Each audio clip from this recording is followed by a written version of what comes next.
I am not gay. I have relationships with women and sex with men. And I got news for you. That means you're gay.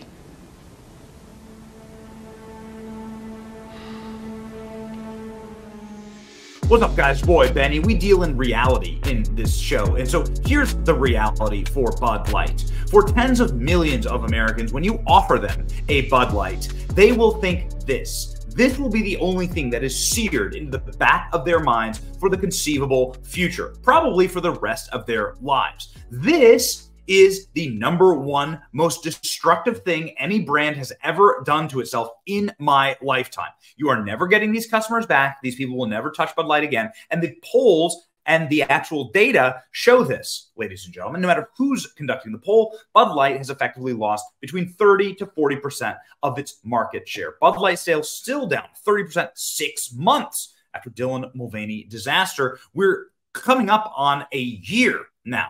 You'll recall that the Dylan Mulvaney boycott started in March of 2023. And so we are rounding the corner and we look forward to a lot of anniversaries. And so, ladies and gentlemen, this is a lasting boycott. We lost these customers forever. This is a $1 trillion nightmare over the lifetime of the brand. It's already cost tens of billions of dollars to Bud Light. And so those customers are just gone forever. Are you among those customers? I assume if you're watching this channel, you probably are. I can tell you this, no Bud Light has touched my lips since the boycott, and Bud Light is very, very nervous about that, very angry about that, and are starting to hit the panic button. Bud Light has yet to apologize, right? They've yet to apologize for insulting their paying customer.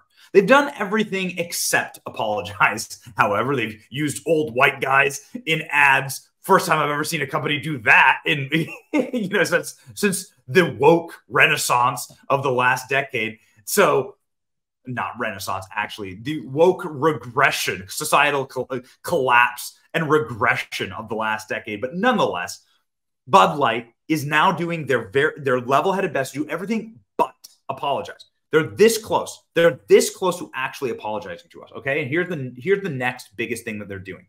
You already know that they partnered with UFC. You already know that they've funded Dana White, Sean Strickland, big time, like Trump. They're this close to like putting Trump on a can of Bud Light. Okay, that might actually do it. Put Trump on a can of Bud Light. They're sponsoring the UFC, which obviously has Donald Trump walking in to 50,000 people cheering for him, big Bud Light stickers everywhere. And this, ladies and gentlemen, is the next sacrifice and kneeling, groveling, begging for you to come back. Bud Light U-turns on woke as it partners with comedian Shane Gillis, who's notorious for foul-mouthed, racist, and homophobic jokes after campaign starring trans influencer Dylan Mulvaney sparked a boycott. Okay, so here's Shane Gillis. You may be familiar with this guy. This guy was so offensive that he got fired from Saturday Night Live because he was telling jokes that, well, we all thought were really, really funny. Jokes that Dave Chappelle could get away with telling. But Dave Chappelle gets a Netflix special. The pudgy white comedian gets fired. All right, whatever. Who's winning now? This guy, I think it is absolutely fair to say he is anti-woke, right? I mean, I'm not reading the room wrong. I've seen a number of hilarious comedy segments from Shane Gillis in his more recent comedy specials going in hard on Joe Biden. By the way, this is what Bud Light just bought. Bud Light just bought this joke. Now it's sad. Now with Biden, we get like one speech every 3 months. And it's hard. He's like falls and it's hard to watch. It's sad. I'm rooting for the guy. Obviously, I want things to go well, but it's hard to watch him do anything. Anytime I watch Biden do anything, I get the same feeling as like, you ever go to a friend's house and they have like a 16-year-old dog and it walks in the room? And you got to do that whole like, oh, hey, there he is. Just look at him. He's looking great. My favorite thing about Biden is anytime Biden finishes a speech, he transforms into a Roomba. Just...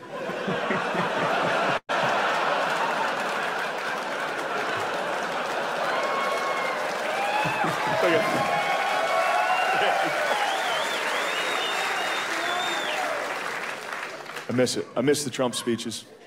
So, by the way, this Roomba joke was so good that not only did the internet light up about it here, ladies and gentlemen, Jason Howerton, one of the funniest jokes I've ever heard was Shane Gillis' new special. My favorite thing about Biden is every time he finishes his speech, he transforms into a Roomba. Not only that, but Trump literally used that joke. Donald Trump Jr. cribbed that joke and used it on the campaign trail for his father.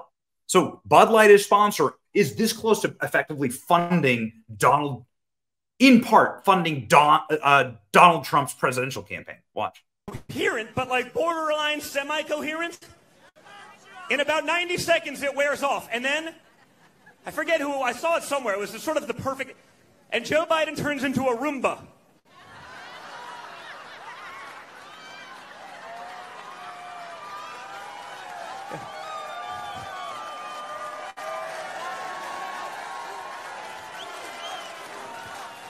Well, guys.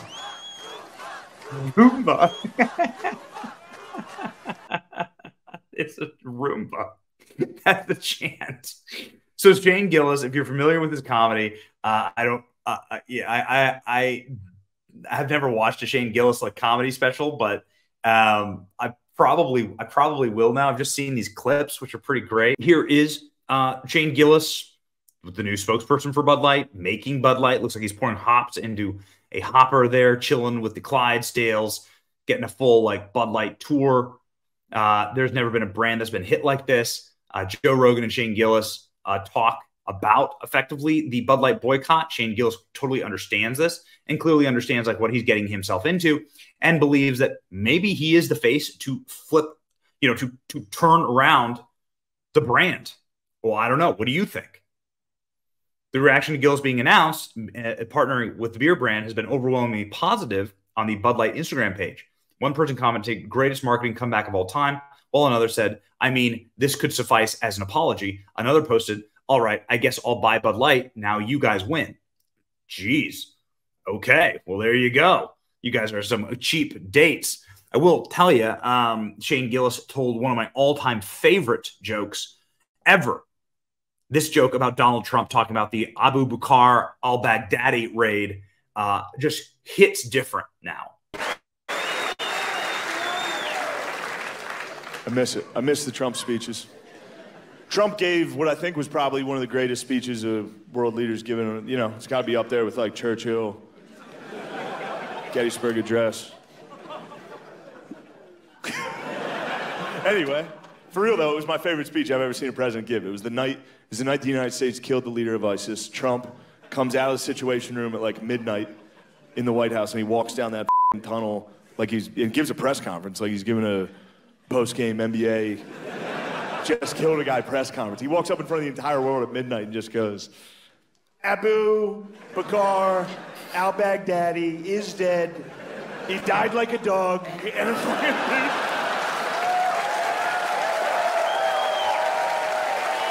that's all him, dude. I didn't change one word of that. That's what he opened with. And then he did 40 minutes. The speech is 40 minutes. For no reason. It wasn't a prepared speech. He freestyled 40 straight. Not even a speech, just mean talk for 40. The meanest talk you've ever heard in front of the whole world. Abu. We could hear him crying. I said, Abu, don't cry. Abu. Let me tell you something. Abu cried. He cried quite a bit. I wouldn't have cried. Cry baby Baghdadi. That's what we were all calling it. Look. I love everything about that speech. I love it. I love thinking about Trump in the Situation Room, surrounded by generals watching watching special forces, watching those cocksucking Navy SEALs. If I was in there, I'd be like, get out of there, Abu, run. They're great lovers. Don't let them get you. All right. No, not like that. He had actually really good, like a very good Trump impression, right? in spite of this partnership that seems to be convincing some people to go back and drink Bud Light, Bud Light is still facing a massive uphill battle. They've been releasing little teasers for what they're going to do during the Super Bowl. They get ratioed on every single teaser that they release, and also they continue to lock the comments on all their videos. So no one is allowed to comment. No one is allowed to say anything about the video. Every single video has this. And most social media posts also have comments locked. So, that's not a position of strength from the brand perspective. This is what they're teasing for the Super Bowl. Are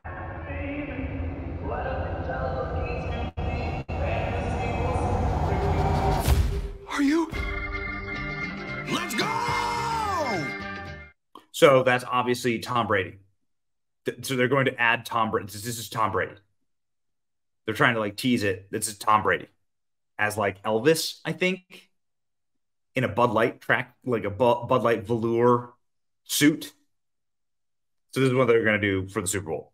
So they're going as hard as they possibly can. Dana White, right? We played the interview before. Dana White went on Tucker's show, talked about how great Bud Light is, how you need to drink gallons of Bud Light. Now Shane Gillis. They're saying Shane Gillis is now the guy that needs to drink is going to be drinking all the Bud Light. They're going to bring in Tom Brady. And now they're going to bring in also Peyton Manning. So what are we going to get? What are we going to get here, ladies and gentlemen? Are we going to get an apology? I mean, they've done everything except, at this point, that and putting Donald Trump's face on a beer can. How you doing? All right. Here's the Peyton Manning. 2 Bud Lights, please. Actually, make it a round for the bar. Round for the bar! Here we go. Here we go.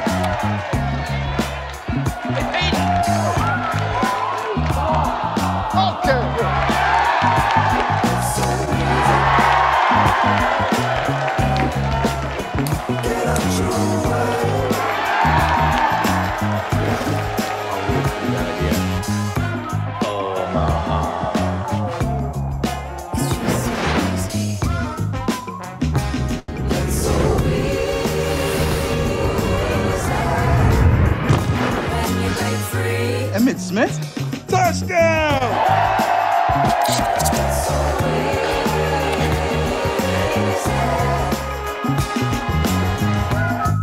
There you go. So all the publicity and all of the sports stars and all of the anti-woke comedians that money can buy. The Shane Gillis move, I think, is absolutely the smartest one. They've obviously done also some very stupid moves, right? Their first ad that they released after the Bud Light boycott made all of their drinkers look like complete flipping morons. They also partnered with Travis Kelce, Mr. Pfizer, Travis Kelce, in a grunting ad where Travis Kelce just sits around and grunts all day.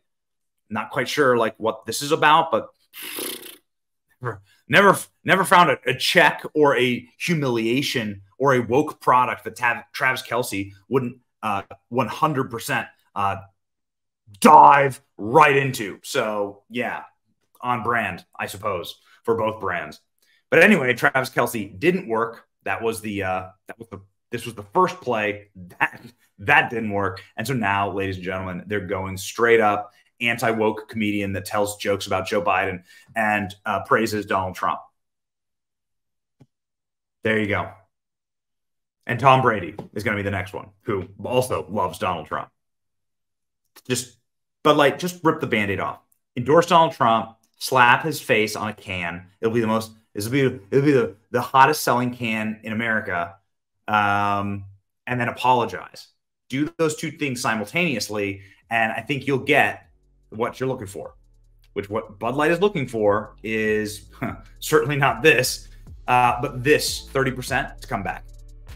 Because that 30% is the difference between them actually having a future as quote unquote the king of beers or being somebody who barely is able to hold court.